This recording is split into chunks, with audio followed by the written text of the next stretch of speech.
Soccer has taken over Philly, and when the World Cup rolls out, the party doesn't stop because we have professional soccer right here.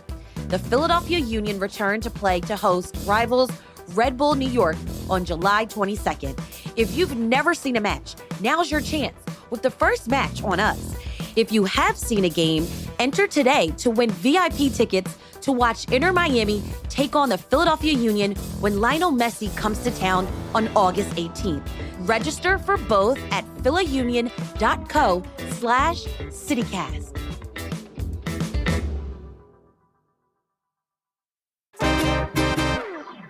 It's the Friday News Roundup. We're talking about our city's most popular and least popular politicians. Why it seems like Trump is trying to kick 6 ABC off the air. And South Broad Street got a glow up. Also, for our CityCast Philly neighbors, stick around at the end of the show for our exclusive look at free stuff and discounts that you can get around town this summer. It's Friday, June 26th. I'm Trenae Nuri, and here's what Philly's talking about.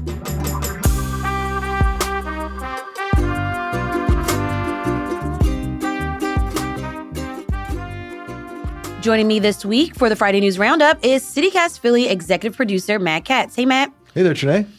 Okay, so this week we did a roundup on Tuesday. Yep. And one of the topics we talked about was, is there or has there been a boost from all the World Cup fanfare? Mm-hmm. Fans coming in, are they supporting our small businesses? And we've gotten mixed reviews. Yeah. There's a question of whether there's been an economic boost, and that does seem to be it's unclear. Uncertain. Yeah, there's unclear. Like some bars that have been filled. A lot of other restaurants have been telling us, we expected a boost and haven't seen it. And the restaurants that are on like Fairmount Avenue probably are having that boost because of how close they are to Fan Fest and all the influx of fans and stuff. And that, I think, gets to the second boost. I think there's been a vibes boost. How about that? It just feels good in the city. And there's definitely been an influx of people. We apparently have the most popular Fan Fest of any of the host cities. We did 50,000 people in one day. We might have 1 million people go through that thing by the time this is all over. And maybe a lot of those people are from out of town, out of the country. And maybe they're like, the city's pretty cool. I had a good hoagie. I'll come back. So maybe there's an intangible boost that Philadelphia has seen from all this. All right, so I just also thought about, because I saw a video from a Delco Philly videographer. Mm-hmm. His name is Matthew Vito. He did some interviews with fans coming out of the Philadelphia Stadium, aka Lincoln Financial Field, and he asked them, how much did you pay for your ticket? Mm-hmm. People said as low as $760. Wow. And as high, think of it, if it's like a mom and dad and a kid, yeah, they're dropping $5,000. That's nuts. So then that made me think, well, what money, what other things can they buy? Right. They're broke. Totally. They're just maybe not broke, but you got to tighten up that budget. I can't go on maybe a tour, this and that in Sure, Philly. You're not going to park for dinner and dropping another $400. Oh, heck no. Totally. I'll get that, cheap citywide at Bob and Barber's 100%. Or whatever. We also, apparently, according to Axios this week, we have expensive beer at the stadium of the World Cup stadiums. How much? I paid $20 with tip because my beer lady said that the foreigners weren't tipping her. Which is what we talked about. We did an episode about tipping culture in Philly. Yeah, so $20. By the way, I'm wearing my Haiti jersey. I love it. Because I went to the game, had a great time. Haiti lost, but it's okay.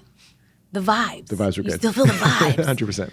Let's talk about the vibes of 500 Philadelphians who were recently polled in a collaboration with the Philadelphia Inquirer and Suffolk University. Mm-hmm. And they asked these Philadelphians, how you feeling about crime, quality of life, city services, education? And the results? Interesting. Yeah, very interesting. Very interesting. Let's start with how Philadelphians feel about the mayor, Mayor Sherrell Parker. Yep. How'd she do? Kind of mixed.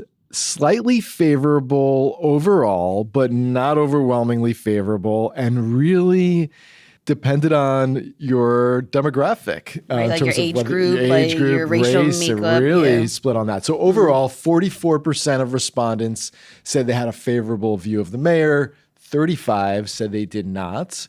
So the mayor has a slightly positive rating here, but there does appear to be enough discontent that it could entice a potential challenger to run against her next year. I mean, she's up for re-election next year. And, if you're somebody who's got ambitions in the city, you see those poll numbers and you're like, oh, she might be vulnerable. I don't know though, right? But the vibes of the city right now. Yeah, maybe that she's trying to capture that and hold on to that. Totally, she should. The vibes are good. She did worse with young people and white people, which is kind of reflective of how the election results shook out when she first ran too. Like that was not her base of support. Right. That doesn't seem surprising to me. No, me neither.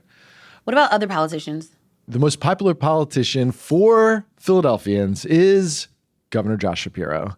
62% favorability rating. Wow. Is it very the strong funding he dropped to SEPTA? Is it? I feel like it's just from that 95 collapse after he first got elected. 95 collapses. He gets out there. He's front and center of the rebuild. The rebuild takes like days compared to what we expected to be months. And I feel like he appears to Philadelphians to be competent at his job, and maybe that's what he's riding off of, but doing very well, 62%. And he's up for re-election in November against Stacey Garrity, the state treasurer. Which he has been doing well in terms of like campaign finances. He's raised way more than she has. Yep. And he's been all over the country too. Yeah, because he might be running for president. And these are good numbers to show off as he's toying with that run. Very popular. You know who's not popular in the city? Well, there's one not surprising number, and that's Donald Trump. The president is quite unpopular here. He has a 12% favorability rating. That's not a lot of people. It's not surprising. And not surprising. What's kind of amazing is another Democratic politician, our U.S. Senator John Fetterman. This is a Democratic city, and yet Fetterman has a 24% favorability rating. Very, very poor. Pretty unbelievable for a Democratic politician, but not necessarily that surprising given that Fetterman is bucking his own party left and right. He's not right. And this is basically like the way in which he's been voting in Washington. That's right. And it's kind of went against some of the priorities that he campaigned on. Yeah, for sure. I mean, he's supported some Trump nominees. He's supported the war in Iran. There have been several votes where he's the only Democrat to vote with Republicans. He's on Fox News all the time, and he just appears to have become much more conservative since he got to the Senate, and Philadelphians are taking notice. Speaking of taking notice, the poll asks, list what things are most important to you. And Philadelphians that were polled in this said top of mind, crime, then education, then the economy, and then housing. But the perception of crime was pretty positive. Yeah. 83% of residents reported feeling safe in their neighborhoods, which is pretty great. It feels good. I'm going to say it as a Philadelphian, I do feel good. I think there are moments at night if I'm coming home at night, I definitely look over my shoulder, making sure no one's behind me. But generally speaking, as a woman traveling around the city, I do feel safe. Yeah. Do you think you feel safer than 5 years ago? Yes. Yeah, I think so too. 5 years ago, we were reckoning with racial justice protests and things like that. Yeah. And, there were times when we would get alerted about curfews and stay home. Do you remember there'd be helicopters nonstop There was all night National long? Guard around IKEA in South Philly. It was an unsettling I was trying to go to, get some food and I was like, oh. Yeah. Okay. Yeah. Things do feel just more stable, and they do. I mean, it's hard to measure this stuff. It's just kind of how you feel in your bones. It depends on what neighborhood you're in. Yeah. And the time of day. Right. Or if you do see someone arguing, it's oh crap. is something about to pop off. Like, people are still fighting and arguing and, like, senseless, like, killings are still happening. 100%. And it just breaks my heart. You've got a show on this come in on Monday. Yeah, I do. I sat down with Menta Dean, staff writer at The Trace, which is a newsroom that covers gun violence in America. And we talk about kind of the difference of, like, what our numbers are saying in terms of, like, homicide numbers, which historic lows right now. Unbelievable. It's wonderful, right? Yes. But at the same time, there are families in Philadelphia who still become victims. Totally. And it's also really gut-wrenching when law enforcement officials, like, still can't solve the crime. And it still hurts. And there's mothers grieving their children and all sorts of, like, really just emotionally sad stories. So the perception, it could vary from Philadelphian to Philadelphian. And from neighborhood to neighborhood. You know, in this poll, I was surprised that most Philadelphians said they don't think the mayor's efforts to address the drug crisis in Kensington is working. So this is related to the same conversation. It's also public safety. So people feel safer, but they don't think Kensington and its drug crisis is any better. And so despite, like, the rehabilitation center. Right. She and, opened a residential rehabilitation center, drug court in the neighborhood, right? I think also the deployment of more officers. Yes. Yeah. Cleaning up. Remember those sweeps? Right. But I guess, if you're still seeing people with needles in their hands nodding off on your SEPTA car or on your block, then you're not going to think much has changed. I mean, in my neighborhood, I see it a lot around the businesses. I do raise those questions, like these Philadelphians, about, are things working? Then there's schools in the poll. 75% described our schools, public schools, as either fair or poor, and that's a upsetting number. Most said that schools played an important role in whether they stay in the city or not, which is not a surprise. And I have a feeling that people like their neighborhood schools, especially if they have kids there, but they see the district schools at large as failing. This is all happening as the district moves ahead with this $3 billion modernization plan, which it doesn't have money for yet. And as part of that, they're closing 17 schools, and that appeared to be a pretty unpopular decision in a lot of neighborhoods. So I'm sure, that story played into this perception, because there's just so much uncertainty surrounding the school system right now in the city. I want to go back to a point you just mentioned about how connected people are to their neighborhood school.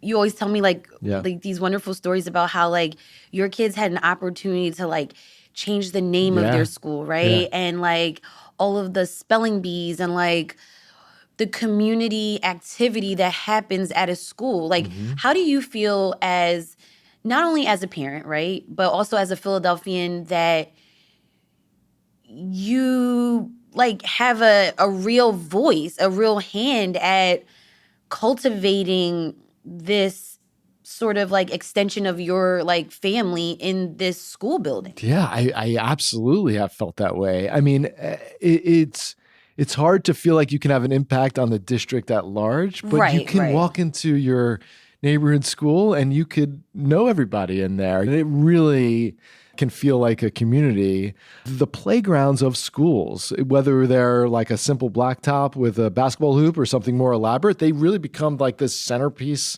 of that little neighborhood. They become the place where everybody hangs out. And people have warm feelings toward their local schools, generally speaking, I think. I feel the same way about our rec centers. Yes. I feel like rec centers, I'm thinking right now, like, go to the rec center to go swim. Go to the pool. Yeah. My neighbor, he's always, like, galvanizing all the kids, and they all go to the rec center. That's cool. We go to the rec center to sled. So I just want to shout out the rec centers in the city. Do you think the city is cleaner, Trenae, over the last 2 years? Because this was another poll question. Are we Philadelphia? Not during trash day. Or Windy Trash Day? I forget where I was. I saw the recycling truck, and they dump the recycling, and half the contents in the bin just fell in the street. No, it's always dirtier after they come through. It's like, what the heck, man? I wish that we had an extra person on every crew who was out there with literally a broom. I saw that in Mexico City once. There was a trash truck, and there was a guy behind the trash truck with like literally a broom and a bin, and he is cleaning up what falls off the truck. Wow. Because these guys have to cover all these blocks. I don't really blame them if stuff falls out. No, it's a lot of blocks. A lot of small, tiny blocks. Guess what happened this week? Uh-oh. My trash can cracked. Oh, yeah, that'll happen. Now I gotta get a new one. Those things are like $60, those trash cans. It's crazy. There's no other way, because the other ways are going to add to the litter. Yeah, putting them in the if paper I just toss bags. Right. To toss my Glad bags on the corner. Do you feel like it's cleaner? I do. I think it is somewhat cleaner. I really do. I'm still having PTSD from last summer when the trash strike. I know, but the twice a week trash pickup, which I have in my neighborhood. I know you don't have that in your neighborhood yet, but it really does seem to, help. There's just less trash out on each of the trash days because of it, and maybe there's just less trash in the streets. You know who should be cleaning it up? The damn robots. The freaking robots to clean up. Like, the Roomba. They got the Roomba out there. We've got more news after the break.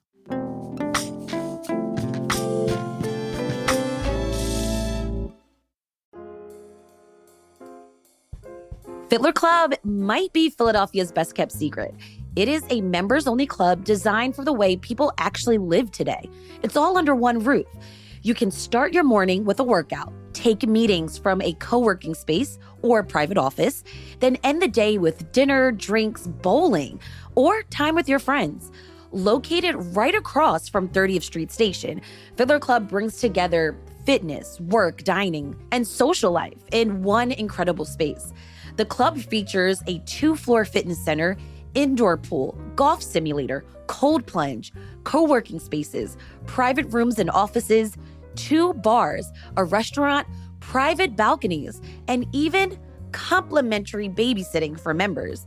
So whether you're looking to be healthier, grow your network, get more done, or just have a better place to spend time in the city, Fiddler Club gives you a place for it all. Learn more and apply today at fiddlerclub.com.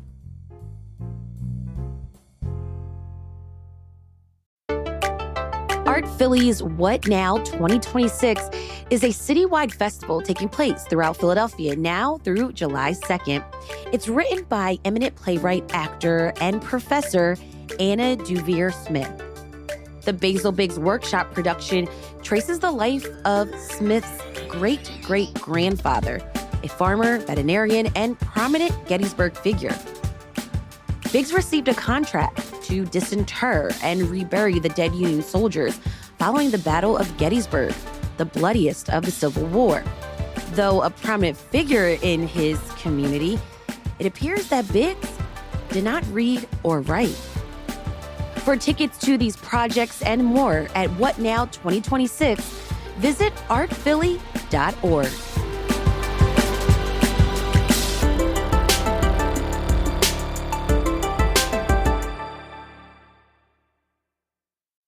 Matt, oh my Lord, I cannot imagine my nail salon or Casey's Bar in Delco not playing 6ABC. Yeah. Well, that might be the reality coming soon. Dun dun dun dun dun dun dun dun dun dun dun dun. There goes that news van again.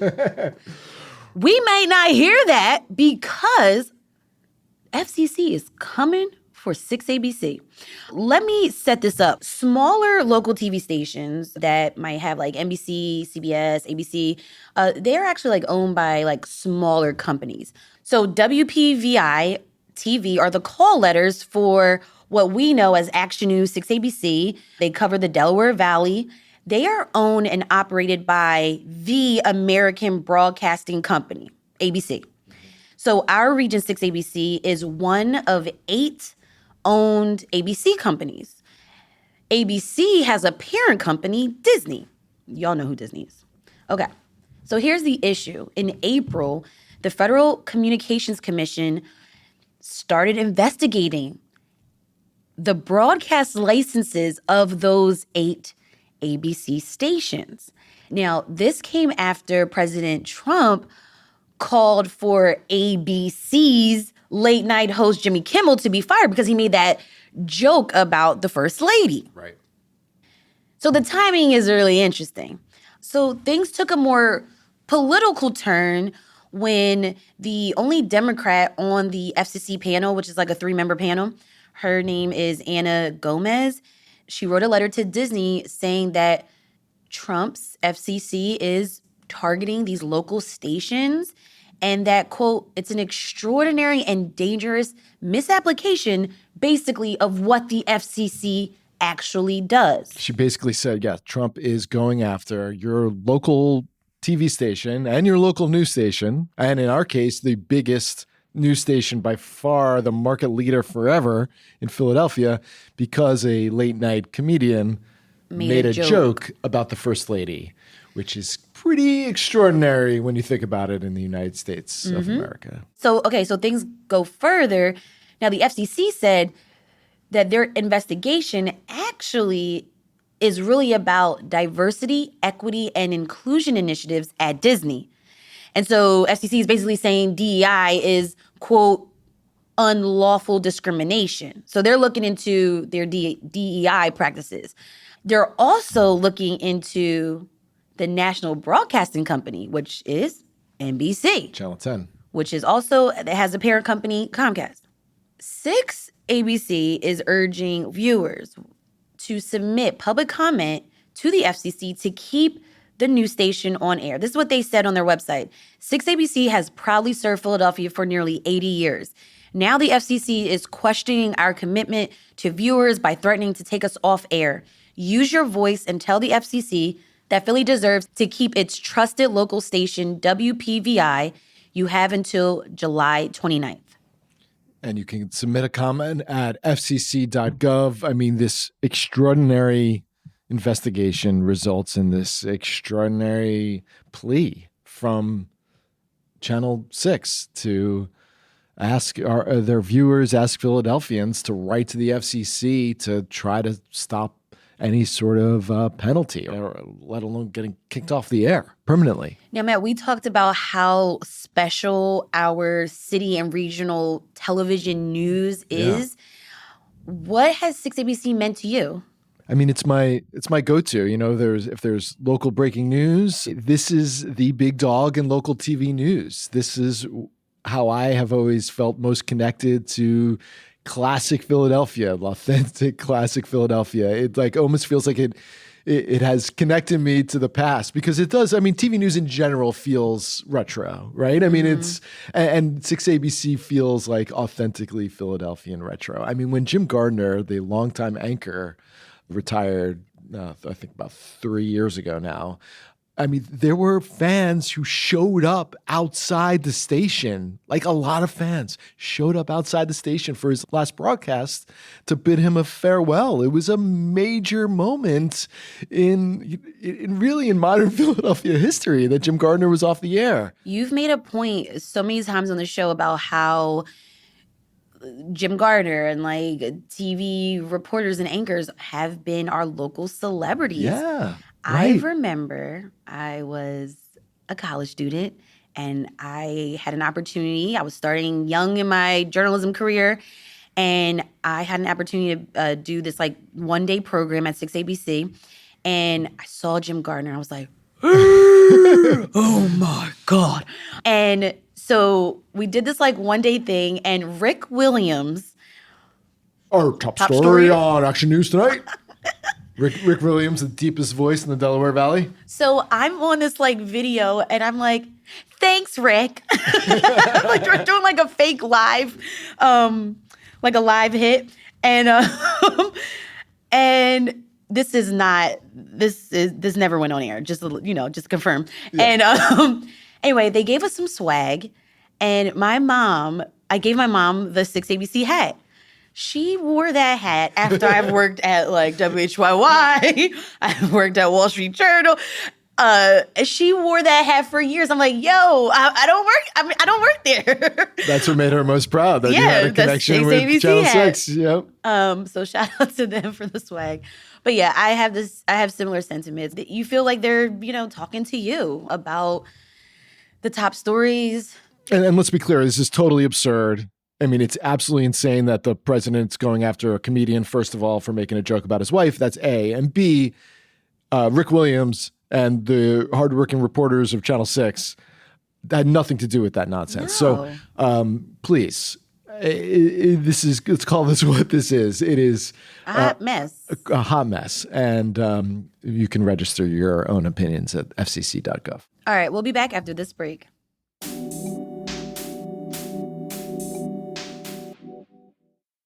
Well, you think that the city's getting cleaner, and maybe it is, at least on South Broad Street. Yeah, we talk about a glow up. South Broad Street's looking good right now. There's still some construction there's some cones out there, but we have a brand new plant-filled median on South Broad between Pine and Spruce. It looks lovely. It's like a raised landscape design with native trees. There's new lighting. They're actually going to add sculptures in the fall. And then the whole median from City Hall to Washington Avenue is, by next year, I'm going to have all of this new landscaping. $150 million project. It's supposed to be safer for pedestrians who can maybe stop there while they're crossing the street. Cars don't park in the median. Remember people used to do that? They still do that. That's why it's not happening south of Washington, because people are still parking down there. The parking is still happening on Broad Street south of Washington. But north of Washington, it's been mostly used for people like playing Frogger with the cars or to take wedding pictures with the graduation pictures. Yeah. Oh my God. Yeah. But it's going to look it looks so nice already, and it's going to look so beautiful. And I'm just I think it's lovely. I'm really excited about it. But the timing. And it's so funny that we're 10 days from July 4th, the big 250th birthday, and they're still cleaning up. They've still got the cones. It's literally like you hear the family coming up for Thanksgiving dinner. You hear their door shut outside and you're still vacuuming the living room. That's what this is like. Well, Matt, don't look at Aikens Oval right now. Don't look at Kelly Drive. Don't look at Art Museum steps, because there are trailers.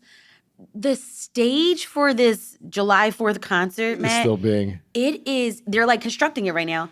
It is huge. Really? I haven't seen it. And they're still working on it. They're still working on it. In the case of the... Well, they got time for that. Yeah, that's true. Yeah. In the case of the media and the Avenue of the Arts organization that spearheaded this initiative, they blamed, quote, an unusually challenging construction season, including extensive permitting coordination. That seems like a little jab at the city, right? Yeah. And winter weather delays. Okay, that's fair. I mean, it was... Do you remember the snowstorms? There was a lot of snow. There was a lot of snow. But it's happening, and it looks great. So good job. This feels good. Yeah, feels good. I might have to change my background. Oh, what? Oh, because you have Because the background when I'm at home is South Broad Street. Yeah, you're going to have to... It's looking at City Hall from the vantage point of being on South Broad Street. You have to color in a little green in the middle of Broad Street there. But it's a black and white photo, and I love that. Man, dang, I got to buy something new. All right, well, maybe I'll be looking for new prints of our skyline this weekend. Yeah, what else? Man, I'm going to take a break from all this city life, and I'm going up the Poconos. Going to be in nature a little bit. Oh, look at you. Yeah. Okay, nice. Look Should at be me, nice weekend. going in nature. You can go for a hike? I don't know, maybe. Okay. Maybe. Cool. We'll see. What about you? What about you? There's this thing at Spruce Street Harbor Park, and I want to go because I cannot understand what it is. Okay. But it seems great, but I can't make sense of it. It's called Prismaphonic. And it is billed as a magical stroll through music and light. Ooh. And it opens today and it is here until August 17th, right at Street Harbor Park on Delaware River waterfront.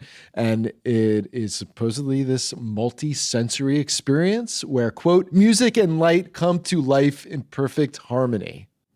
Nice. And the music is from Snack Time's Joshua Stamper. Local guy, got started playing in Rittenhouse Square. And it's this like immersive installation, but I couldn't understand from the press release what it's going to actually look like. But it intrigued me enough to go check it out. Nice. Opening day is tonight from 6 to 10 p.m. We're at the part of the show where we have to shout out our CityCast Philly neighbors. Bing, bing, bing, bing, bing. So what is a CityCast Philly neighbor? When you become a neighbor for $10 a month, $100 a year, you get exclusive content because we have another segment on the show, but that's just for our CityCast Philly neighbors. And you get tons of other benefits. I'm going to shout you out as many times as you want.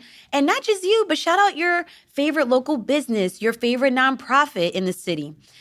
So I want to read parts of what Jamie A. wrote. I grew up in Pennsylvania, lived in Philadelphia for a year, but then made the unfortunate decision to move to South Florida in 2020. I'm a teacher and I got a better offer, so I decided to give it a try. Jamie continues to say, last Christmas, I visited my family in Philly and made it my mission to get certified in PA and land a job so I can come back. Now Jamie's back, y'all. Welcome back, Jamie. Welcome back. And Jamie got a job. And as Jamie is transitioning from Florida to PA, Jamie's been listening to the podcast and says this: once I got the job, I started listening to the podcast to excite myself in preparation for my moving back. So for the last 3 months, I've been listening to you. You guys do a stellar job, and host Trenae Nuri's effervescent personality and candor during the interviews hooked me from day one. She is perfect in this role. I love Bravo. that. Effervescent, Trenae. Yeah, Jamie got me crying up here. Thank you, Jamie. I really appreciate it. I'm so glad that you're one of our CityCast Philly neighbors. And listen, you can join Jamie and the other neighbors by becoming a neighbor right now. Go to membership.citycast.fm right now. All right, we're moving on to our members only segment. So if you ain't a member, that's about it. Peace. Matt, thanks so much for joining me on this Friday News Roundup. Thanks, Trenae. Have a great weekend.